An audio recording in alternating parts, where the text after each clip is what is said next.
10, 9, 8, 7, 6, 5, 4, 3, 2, 1.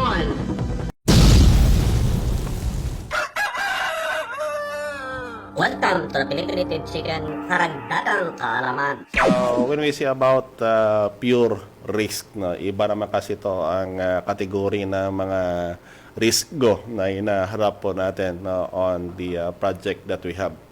Actually, may apat na bahagi yan, no, ang pure risk. Una is the physical risk of nature. This can be due to climatic or what they call the meteorological conditions, na parang ganon. So, ibig sabihin po, pag may lindol, may baha, no, or maybe epidemic, no, of a disease in a certain area, no, pareho ng African swine fever, no, parang ganon. No, those are what they call the physical risk. Physical risk, iba pala yun. No, yung lindol. Hindi naman kasi natin makaya na tawag dito i-handle, no, yung lindol. Kasi sa consideration. No, wala pa naman tayong powers na sabihin na stop. Stop. hindi natin makaya yan. Yung kung bakit na pag may lindol, no, wala tayong magawa. The only thing that we can do is to have it let's spray. Parang ganon.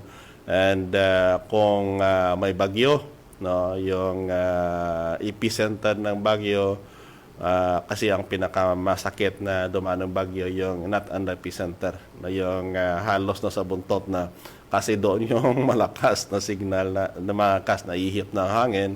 And at the same time, yung malakas na buhos ng tubig. No? Yung kung bakit that if the area is flood prone, no, mag-isip-isip ka na, no, on how to design the housing. No? Lalo na pag every year dumadaan yung bagyo. But in some other cases kasi, no, yung area, no, madalang daanan ng mga baha but once it experience flooding, no, sobrang tindi naman. Yun ang pinakadelikado sa lahat, na sa baha, bagyo, lindol, wala po naman tayong forest fire dito, no, except in some other areas, no, sa mga bundok-bunduking lugar that they tend to experience what they call the forest fire.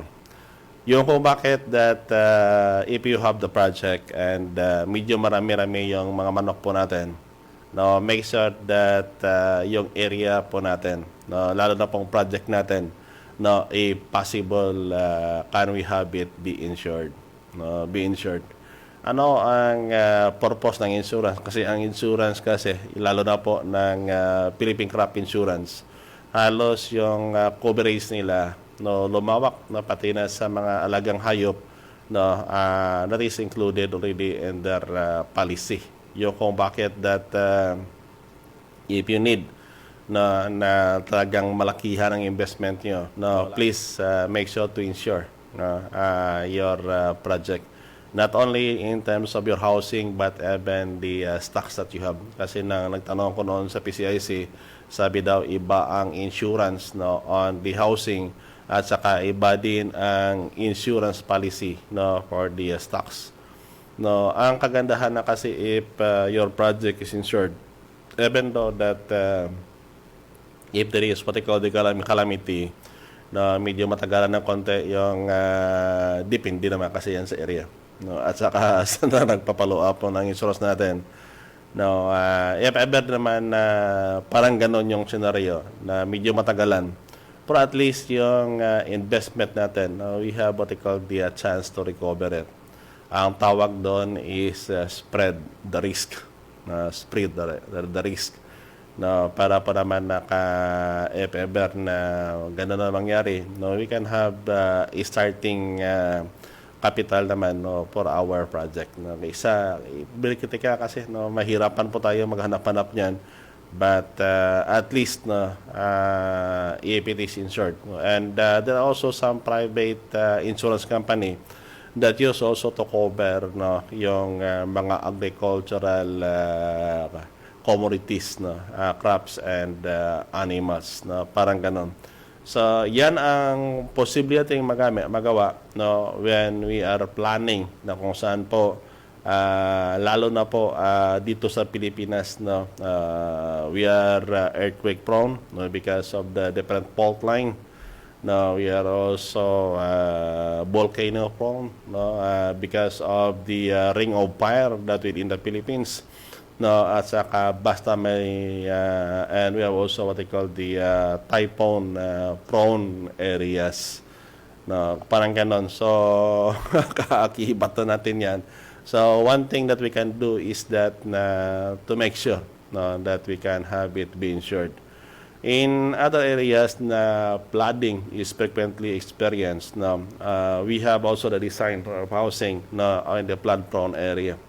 So yung kung bakit that if you want to access that information, you can ask Ma'am Dana about the access doon sa platform na yan. That is one way that we can help to mitigate the possible losses brought about by flooding in your areas. Or possibly, kung gusto nyo yan, there is what they call the integration of native chicken with your palay and isda, you can follow that design. Yun kasi ang palaging na titingnan natin is that the acts of God or what they call the acts of nature na walang makapagpigil dyan. So, one way and how is to disperse or what they call to spread the rest through what they call by getting what they call the insurance policy para po sa ating project.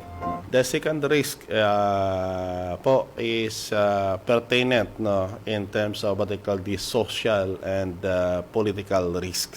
Social and political risk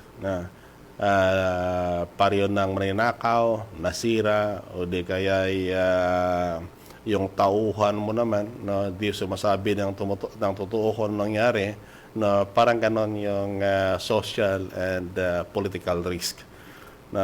Parang ganon kasi ang isa kasi sa nakita ko diyan for example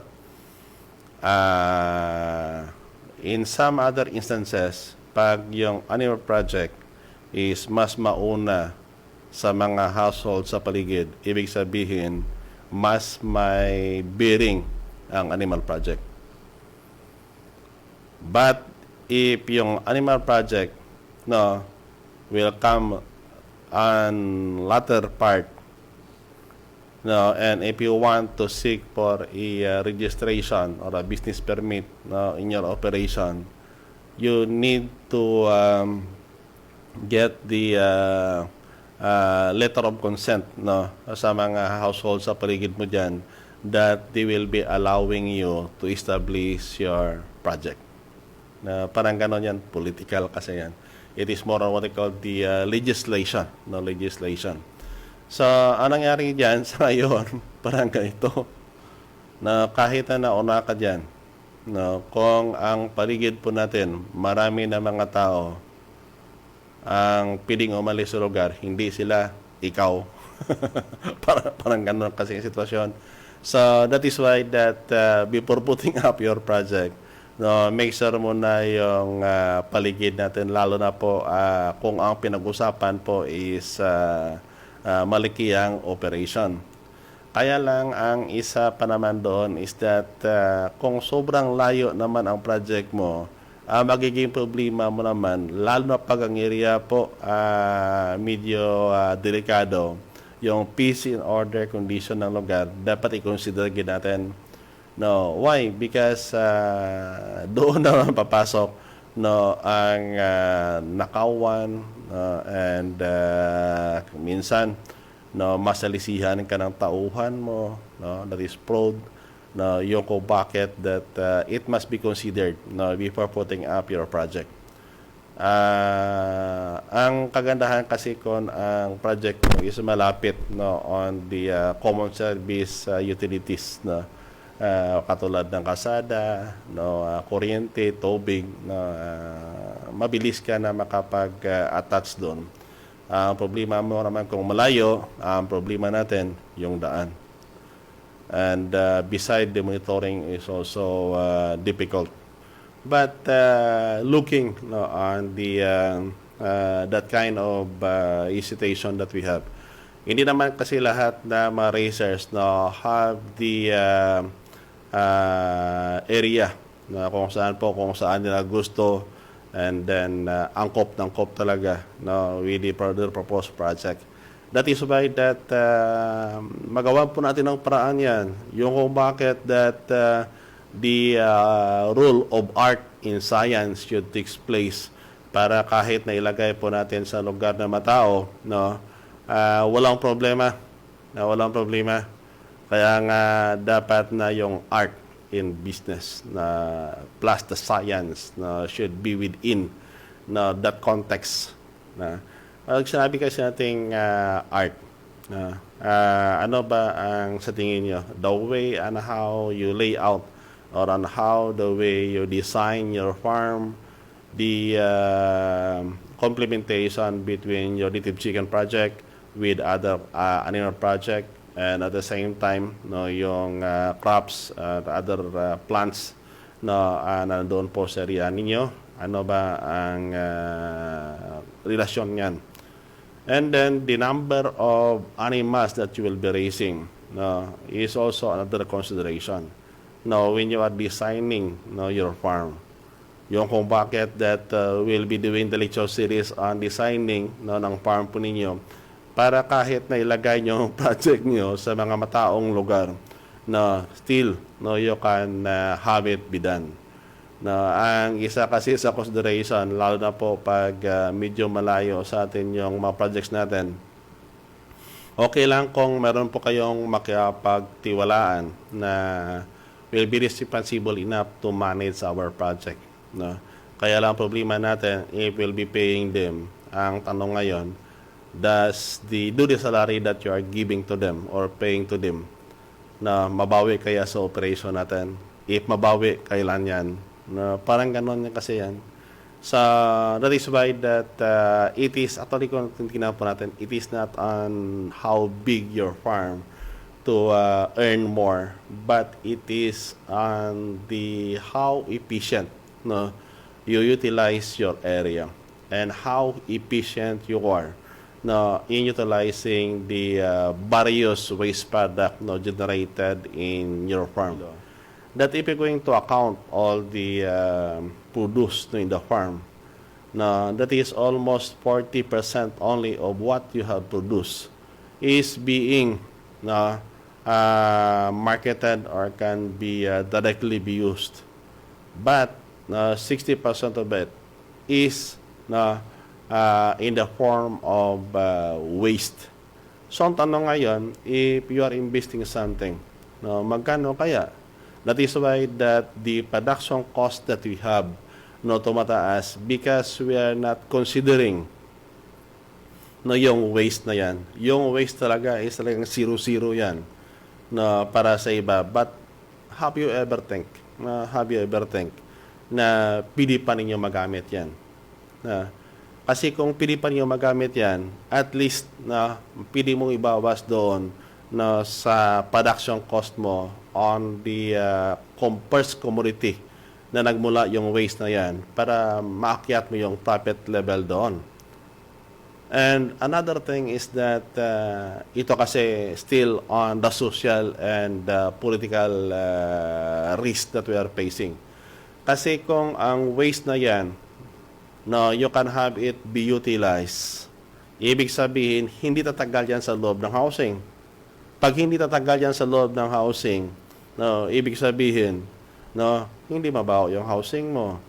Kasi every time na it is about to decompose, you are removing that litter material and replace with another one, the new one. Yung kung bakit that palaging malinis ang housing. And what is the implication there? Ibig sabihin, pag malinis yung housing pa natin, walang amoy yan, walang langaw yan, then pasok na doon sa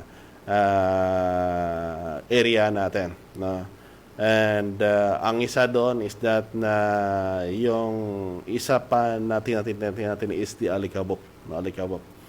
But if you'll be using what they call the risal, no, press risal, and the chicken is keep on scratching in it, no, ang alikabok hindi naman ganon kadami yan.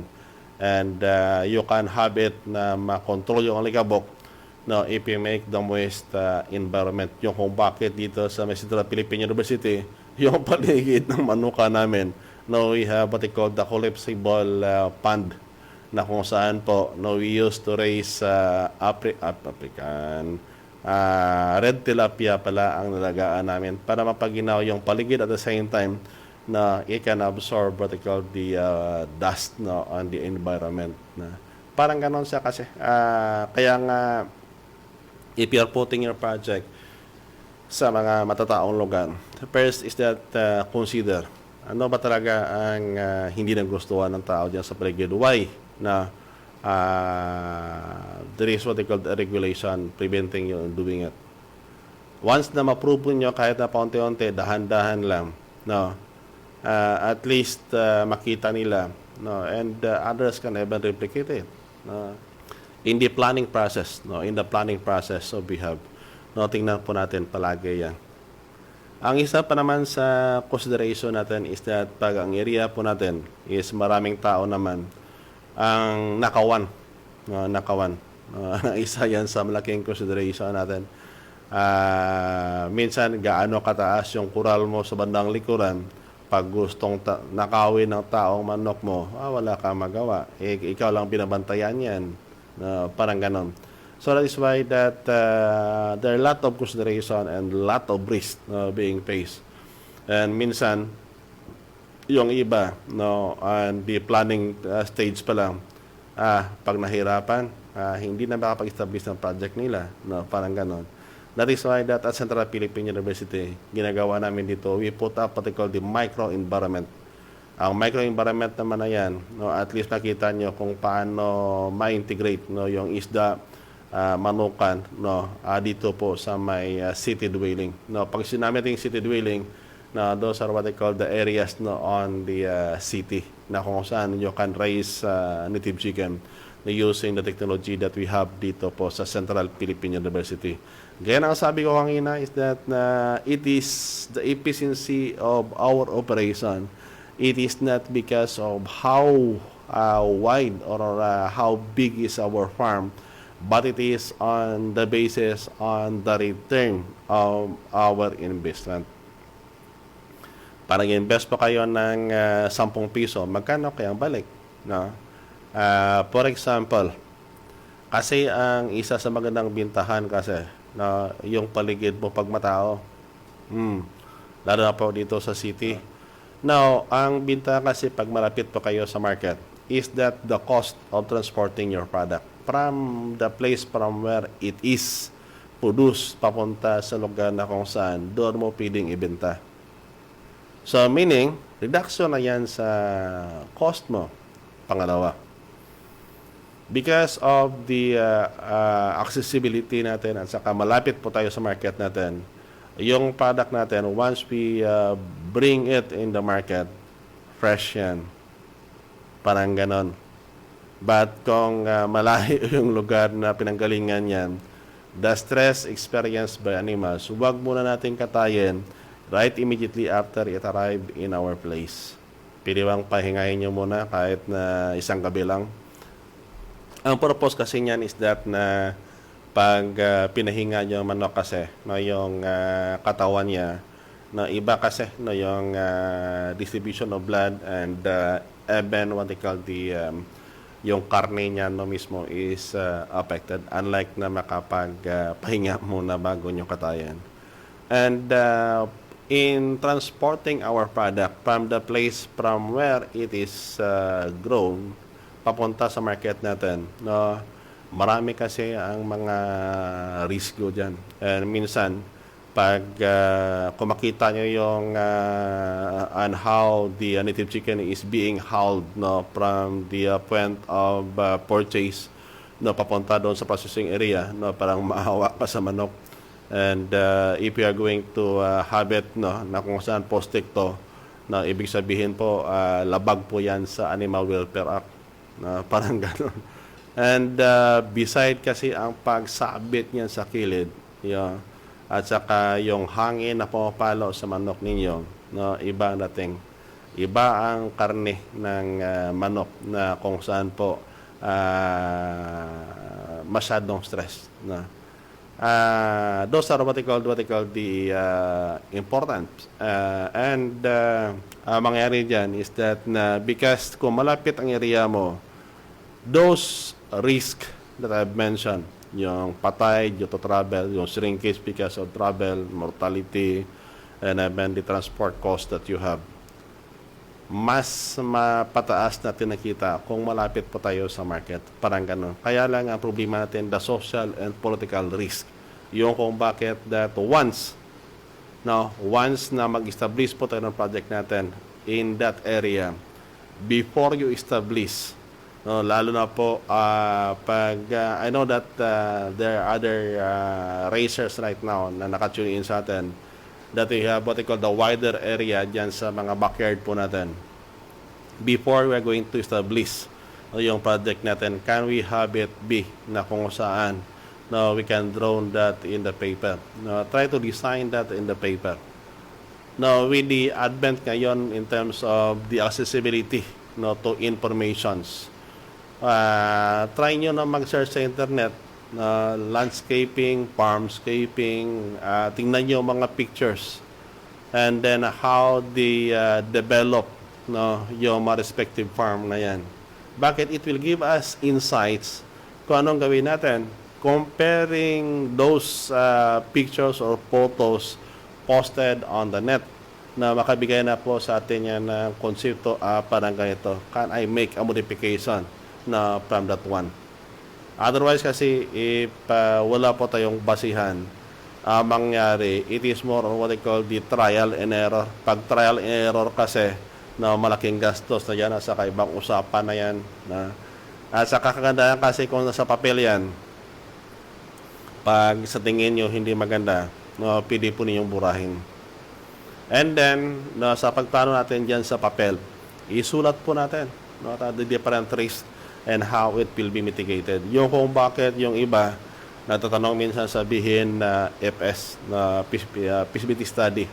Alam niyo mas maganda kung kayong gumawa niyan na only with the guidance of those authority in that area. Ang binta kasi kung kayong gumawa diyan, there is what they call the part on it, the technicalities and financial, na kung saan you can make some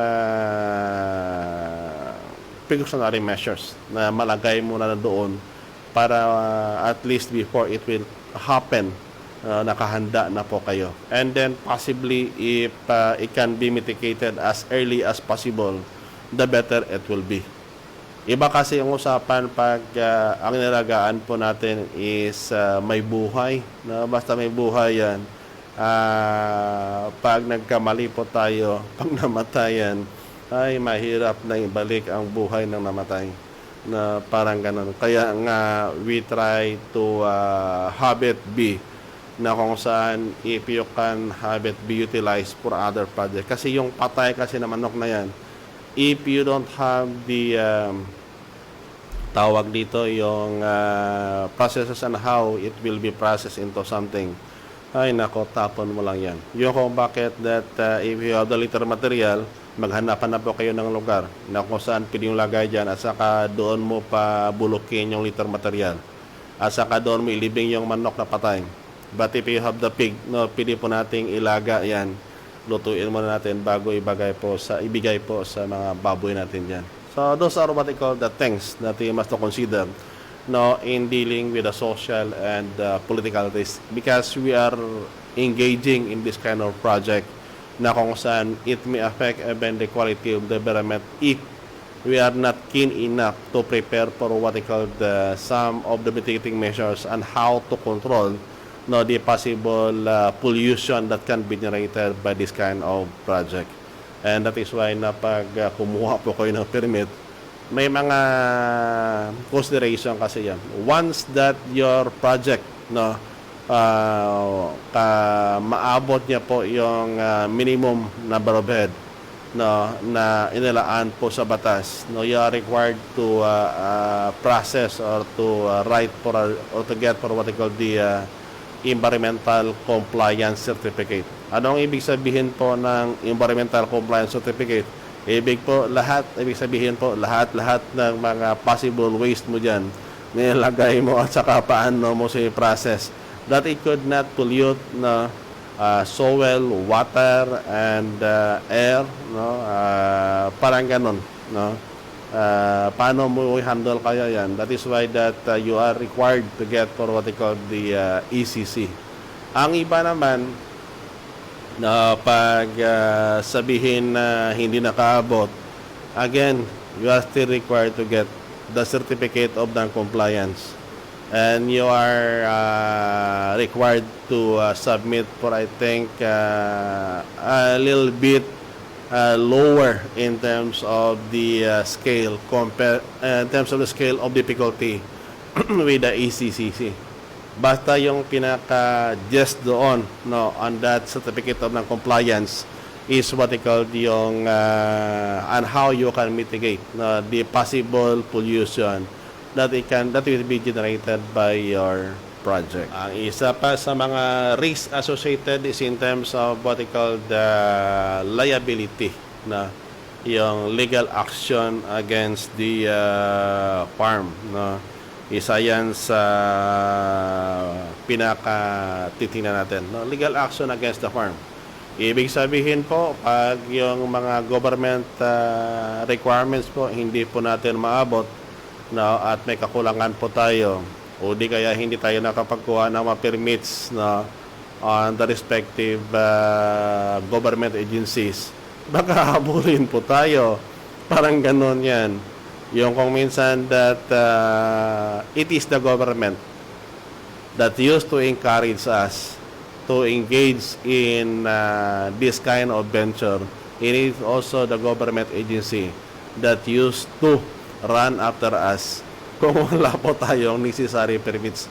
That is why that pag naggawa po kayo ng project na ganito and then paligid po ninyo sa tingin nyo maraming tao, try to solicit muna yung mga legal matters, particularly in the area where you are going to establish your project. Pero kung at the start, pang backyard lang, and then later on, depende na sa inyo, once that sa tingin nyo okay sa implement sa area, have it be done. Yung kung bakit the technology that we generated dito po sa Central Philippine University, kompleto kasi equipment namin. We have the water quality monitoring device, and then we have what we call the air quality monitoring device, and kahit na yung sound and even the intensity of light, mini-measure pa namin yan, and even the wind speed inside the housing. Ganon kami tikuloso when we develop this housing design. Parang ganon. Yung kung bakit that it took almost as near a decade before we considered that kind of housing that we have, na kung saan po mas favorable para sa pag-alaga natin sa ating mga manok. That is why that yung sinasabi ko is that in terms of the pure risk that we will be facing, tatlong pala yan. Yung pang-apat po na bahagi ng pure risk is what they call the absorbed risk, yung pang huli natin risgo po. Put investment in farm in its operation to cater for the risk and absorb the consequences and the cost of risk in its profitability. Parang ganon yan, absorb the risk. And we are doing that in our farm. Isa kasi yan. It needs a guts to do this one. Kaya nga sabi ko noon, if you are counting para production cost ng manok nyo, lalo pag backyard, Ang iba kasi ang iniisip, buhay lang. Ang hindi nyo iniisip, yung mga namatay na manok na nyo, dapat yung namatay na yan, pati tinuka na pagkain yan, na dapat i-include nyo doon sa naiwan na buhay para you can get the real production cost of your native chicken. That is why that based on the data that we have, no, umaabot from it ranges from 220 to 250 pesos yung production cost ng manok na kung saan po that is about 850 grams live. Kung bilhin sa iyo ng 160 or 180, hindi lugi ka, di ba? Parang ganon. Because that we are computing all the associated cost na otherwise kasi yung if you are going to account for the associated cost doon, you will come up na sabihin natin, mura lang pala yung production cost ko. Hindi nga nakaubos ng isang sakong patoka. But try to compute yung mga namatay. Saka yung tawag dito, yung rental niya doon sa bahay nila. Parang gano'n kasi yan. Ang rental kasi sa bahay ng manok, ang tawag doon is what we call the depreciation cost. So nakapasok lahat yan. That's how we compute the production cost of the native chicken under pre-range condition. Yung ang iniisip, bakit ba? When I conducted my studies then way back in 2010, bakit nga sabihin that there is the premium price, greater demand? But why is that seldom you can find raiser raising more than 5,000 or 10,000 chickens? No, ganun. Kulo-kulo ko talaga to. When we implemented the project on the research station, pinag-aralan talaga namin first economics. Economics kasi ang pinakamabilis daw in terms of the diffusion of the packages technology is the bottom line. Ibig sabihin po ng bottom line, magkano kaya ang kinita niya kung nag-raise na ng manok. Upon doing that is about 2 years of studies that we have in Leon Farm. Yung kung bakit nasabi ko noon, monitoring na baka mahirapan po kayo kasi sa monitoring ang isa sa nakita ko is that when our personnel is counting the chicken, yung pinalabas na manok nila in the brooder house, the hardened phase na is about 200. After a week, ang 200 nagiging 180. After 2 weeks, balik naman sa 185. Ano ba talaga ang nangyayari? Ibig sabihin that in that situation, kung sabihan ka ng matauhan mo pag nakagala yung manok mo, naalala ko kasi ang isang kakwentuhan ko from Guimaras doon sa may San Lorenzo ata yan. Sabi daw noon kasi nag-alaga sila ng manok on the prairie range, that is about mga tag 3,000 heads na native chicken. Alam niyo, pag nakagala yung manok mo, pag madami yung manok mo, sabihan ka ng tauhan mo mayroon kang tawag dito, mayroon kang tawag ang 3,000 or 5,000. Sa karami ng manok mo, kaya mo kayang bilangin yan? And then they are in a flock, in a flock. Di mahirapan ka magbilang. Kung ninakawa ka ng tao mo, mamonitor mo kaya? Hindi. Pag yung katabi mo naman doon, pag may dumaan, hiniram yung manok mo, nakalimutan ibalik. Alam mo kaya, bigas maraming manok mo? Hindi. You can only have it be noticed kung medyo marami-rami na ang nahiram na mga manok po ninyo. Yung kung bakit that the counting itself no, ng mga personnel namin noon, Kolokoto. This is somewhat like a leading, no, sa mga sinasabi ko, yung kung bakit that modifications are be done.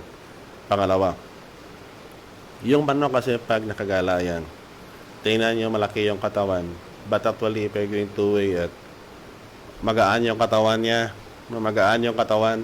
So kung magaan yung katawan niya and they are buying it on per kilo basis, lugi po kayo. Lugi po kayo. Parang ganun yan. So that is why that looking on that perspective, doon ko na-realize, no, looking on those numbers. Minsan kasi yan kasing mahirap mag-analyze ng numbers. Hindi ko minsan alam kung saan to patungo ha. You're looking on the trends. Now, you could not have it be reported na sabihin natin na sabi ni Kwan, parang ganito yan. Hindi naman. It is because that we are on a research station. So, yun pala sabi ko, if that is the price, no, of the native chicken, if the production cost kaya pala, no, is about 220 to 250. At saka yung bintahan sa market during the time, no, is about 80 to 120 pesos. Lugi. Yun pala kung bakit na ang isa sa mga feedback ng mga respondents ko, sabi nila is that kung damihan namin ng manok, alagaan, tapos dalhin doon sa palengke para ibenta, and then bilihin na ganong price lang, lugi kami.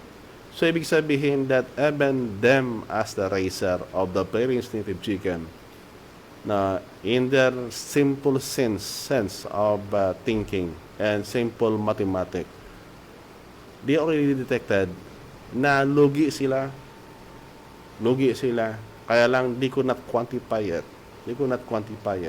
Yung kung bakit ginawa ko, kinantify ko talaga para at least there is what they call the baseline for it. Na parang ganon ang sitwasyon. Now, yung kung bakit that actually kung tingnan po natin sa katotohanan po, ang technology po, okay lang kung as the number of years as it is implemented, medyo matagal-tagal na, halos na-disperse na yung cost of developing such kind technology. However, pagbago yan, yung kung bakit that minsan sabihin ninyo, grabe, ang in terms of ng mga baboy ha, sabihin natin grabe, ang mahal ng GP or grandparents, no, ang mahal ng pure breed. Alam niyo kung ilang porsyentong mortality niyan, sobrang laki, kaya bago na marating yung binibili mong baboy. And how they can recover it? That is why that they are absorbing the risk. They are absorbing the risk para po na makaderive for such kind of product. Isa pang i-employ natin, magsasabong. Sabihin mo, grabe itong farm na to, na dapat doon ko bibili ng manok kasi yung bloodline niya, no, ilang taon na yan na champion palagi sa Derby. And then when you buy a stocks doon, no, it even as expensive as 100,000. No, isa pa lang yan. Isa pa lang na tandang yan. You are paying for it. And you are paying for it. Bakit? Kasi bago ma-develop yung line na yan, ilang milyon kaya ang nalugi ng may-ari niyan. How he can recover it? That is to charge to the cost of the chicken that they are selling. Parang ganon. You are absorbing the risk, no, on your production to the point that once it reaches the market, and if possible, if you have what they call the bargaining power, no, the bargaining power, ang gawin mo dyan, idagdag mo doon sa binibenta po ninyo. Na kaya nga sabi ni Jack Ma, opportunity is the payment of the risk that we face every day in our projects. Parang ganon yan. Yung kung bakit na kung sabihin natin grabe ang mga branded na nito, no, sobrang mahal. Alam nyo bakit ang mahal yan? It is because of the quality of their product. And try to imagine the R&D cost in developing that kind of gadgets that you have. Magkano kaya yan? All the cost involved dyan, talagang pinapatong dyan. Yung kung bakit na medyo may kamahalan na lalo na po pag bagong labas sa market. Same also in us in raising native chicken. Yun lang, ang isa lang sa consideration natin is what they call the bargaining power. No, the bargaining power. Okay lang kung ang nagbibinta talaga, bumili po ng manok po natin, no, ang kanyang gawin is balak talagang gawin, no, para pang breeding. Doon po kayo na makakita na. However, kung ang nagbibili po ng manok nyo, ang intensyon naman yan, ibenta doon sa makarinderiya, ay nako, you are dependent on their price. Sabihin nila ngayon na ganito because they're also computing how much profit they will be deriving out of your product. And they're also facing risk na along the way. So lahat po tayo maharap po sa risko. And the only thing that we can do now on the among the raisers of Philippine native chicken is for us to unite. Bakit? Why I keep on pushing that? Studies as early as 2000 up to the present, they usually reveal that there is no structured market for Philippine native chicken. Anong ibig sabihin po ng unstructured market? Kung sa broiler na mula yan sa breeding farm, yung CCO, papunta sa hatchery, tapos ang the old chicks, papunta doon sa mga poultry supply, o di kaya doon sa mga contract growers, may mga patoka na yan, no, ang housing standard na, pati yung pantambal sa sakit, and then they have what they call the calculated time, no, when it will be harvested. Actually, yung sabihin natin that they could harvest as early as 25 days. Hindi naman lahat na manok ganon. There is what they call also the variation. Pareho din sa native chicken natin, meron ding mga off-type yan, yung mga maliliit na matagal lumaki. Yun din ang logi nila. But because that once it reaches a certain age, no, talagang kinukuha na yan. Because if you're going to raise it just to attain the marketable weight na gusto po natin, baka masyadong malaki na magastos natin. That is why that palagi sinasabi ko is that na yung tubig is very critical. Tandaan natin, yung sisiyo, yung kanyang hatch weight po niyan mula sa itlog is 67%. Na, almost 2/3. Ano ngayon? Kung malaki ang sisiyo, mabilis lumaki. Ano ibig sabihin? Mabilis makarating sa market. Parang ganon yan. So that is why that there are a lot of consideration. And sometimes looking on that various risks that I've mentioned or discussed in the last 2 weeks po, na parang matakot ka na, parang ayaw mo na mag-alaga ng native chicken. But why I keep on discussing it? Try to review. Na ilan ba talaga sa nakandak ng webinar o seminar is discussing about the different risks associated in raising native chicken. Parang ganon. Otherwise kasi pag hindi ibinigay ang mga risgo na yan, and then time will come, you will experience it. Sa palagay nyo, sino kayang sisisihin natin? Parang ganon yan. But, if alam mo na yung risgo na yan, and then pumasok ka, ibig sabihin, you are very much willing to face the risk. That is why the last portion of the slide of our discussion is that absorb the risk. Absorb the risk. Whether we like it or not, may risk go talaga yan.